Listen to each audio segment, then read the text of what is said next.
अस्सलामुअलैकुम वरहमतुल्लाहि वबरकातुहू। इत्तेहाद न्यूज़ में आप सभी का खैर मकदम है। आज बहुत ही अहम मौजू पर बात करते हैं। एक बार फिर भगवा लिबास पहनकर कैसे मठों में असमत रेजी के घिनौने खेल खेले जाते हैं। अक्सर इस तरह की वारदातें होती देखी जा चुकी हैं।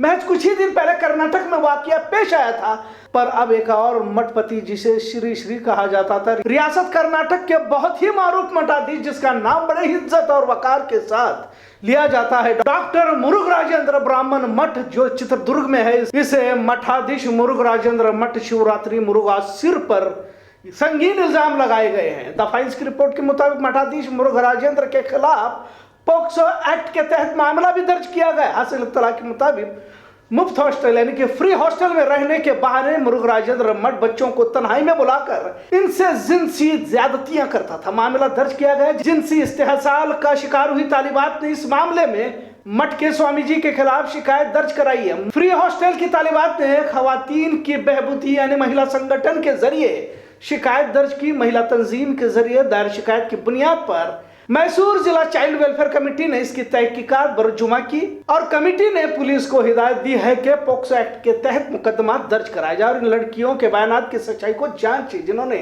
मुबीना तौर पर इन लड़कियों के साथ जिन्स ज्यादती की है। तालिबात की शिकायत के बुनियाद पर नजराबाद थाने में एफआईआर दर्ज की गई है। बताया जाता है कि शुरू में पुलिस एफआईआर दर्ज करने से हिचकिचाती रही, बाद में पता चला कि जिला कलेक्टर के इल्म में आने के बाद कंप्लेंट दर्ज कराई गई। आपको इस बात का इल्म होगा कि रियासत में मठों के नाम पर बहुत सारे स्कूल कॉलेजेस चलाए जाते हैं। कई जगहों पर मुफ्त खाना हॉस्टल का भी इंतजाम किया जाता है। बारह इस पर इसलिए भी पर्दा डाल दिया जाता है क्योंकि इन मठों के पीछे सियासी और बड़े लोगों का रुसूख होता है। कुछ तो इनके खिलाफ बोलने से भी डरते हैं, यहाँ तक कि एक खबर चलाने से भी इनको बार बार सोचना पड़ता है और सोचते हुए एक कभी सच्चाई दिखाते भी नहीं। तभी तो आज भी इतनी बड़ी खबर होने के बावजूद भी मेन स्ट्रीम मीडिया मुंह में दही जमाए बैठी हुई है। क्या इस तरह मखसूस समाज या मखसूस मठाधीशों को लेकर खामोशी क्या इस समाज के लिए बेहतर है? आखिर धर्म के आड़ में कितनी मासूम लड़कियां जो जिंदगी में कुछ आगे बढ़ने का ख्वाब लेकर गरीबी की वजह से हॉस्टलों में दाखिला लेते हैं, कई ख्वाब अपने अंदर पैवस्त कर स्कूल कॉलेजेस में मुस्तकबिल संवारने के लिए और वालिदैन की गरीबी से परेशान होकर कुछ बनना चाहते हैं। पर इस समाज का अफसोसनाक पहलू यही है कि धर्म की आड़ में बुराई करते रहो और धर्म के नाम पर ही वोट मांगते रहो। इक़्तिदार तक पहुंचने का यही तो आसान रास्ता है ताकि ऐसे मठाधीशों को पनाह दे सके। डॉक्टर मुरुग राजेंद्र ब्राह्मण मठ शिवरात्रि मुरुगा सिर के काले कारनामों की तहकीक जारी है। जिन तालिबात ने अपने बयानात में स्वामी जी की हरकतों का जिक्र किया सुनकर दंग रह जाएंगे। स्वामी मुरुग राजेंद्र की दास्तान से कईयों के होश उड़ चुके हैं। सप्ताह में एक बार स्वामी जी तालिबात को फल और मिठाई का आशीर्वाद देने के बहाने तन्हाई में बुलाते थे और वहां तक एक लेडी वार्डन उन्हें ले जाकर छोड़ती थी। इस दौरान वे लड़कियों से बात करते थे और खानदान का पस मंजर जान लेते थे। तालिबात ने शिकायत की है कि स्वामी जी जिन्होंने उनकी मदद करने का वादा किया था, स्वामी जी ने उनका इस्तेमाल जिनसी इस्तेहसाल के लिए किया और अगर कोई इसका जिक्र कहीं करता भी है तो उसे जान से भी मारने की धमकी दी जाती थी, ऐसा भी कहा गया।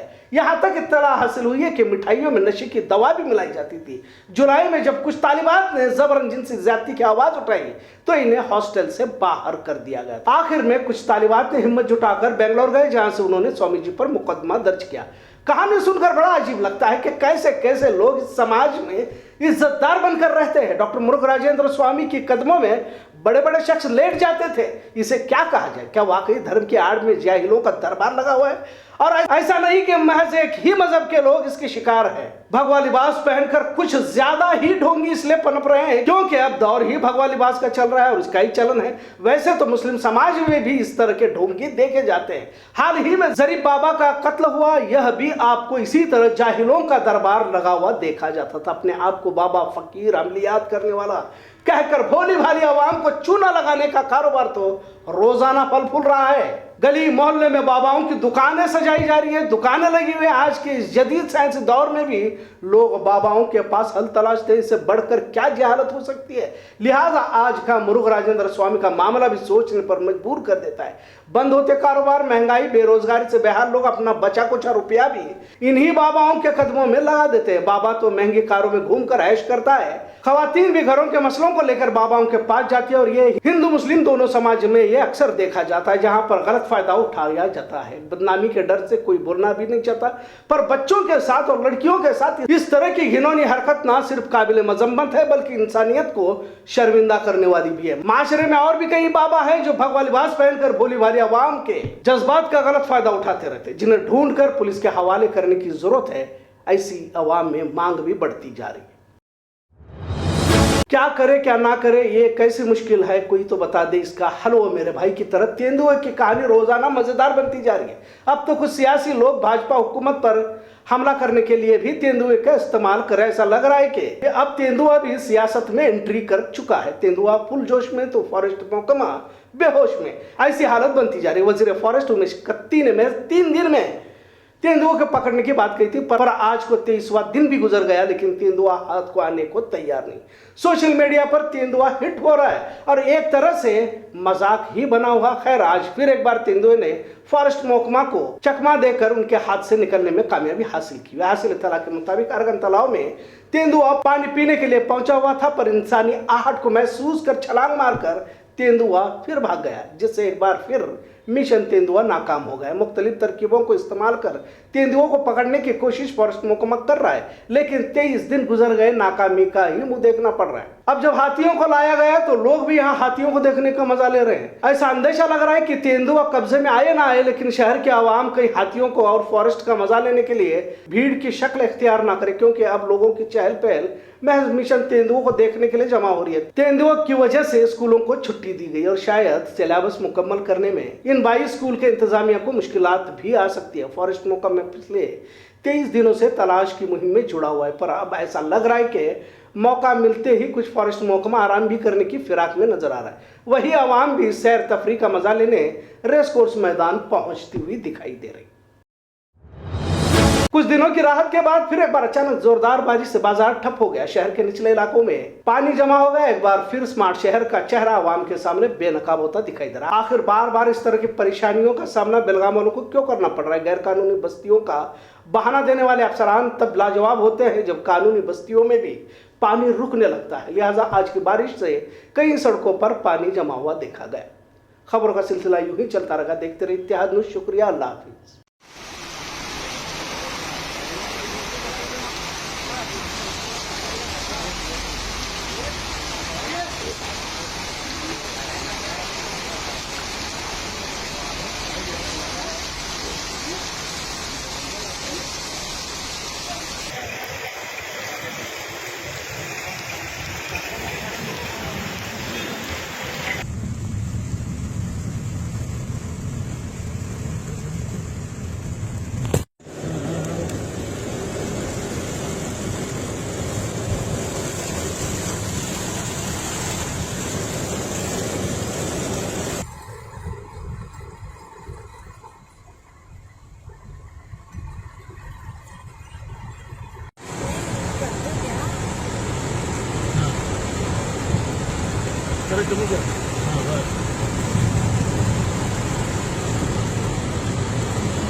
Smart city work.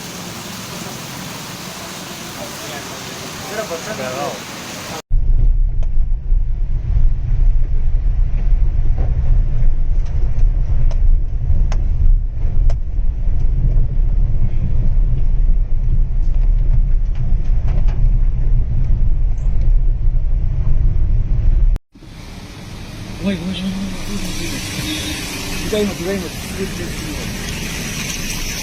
Please.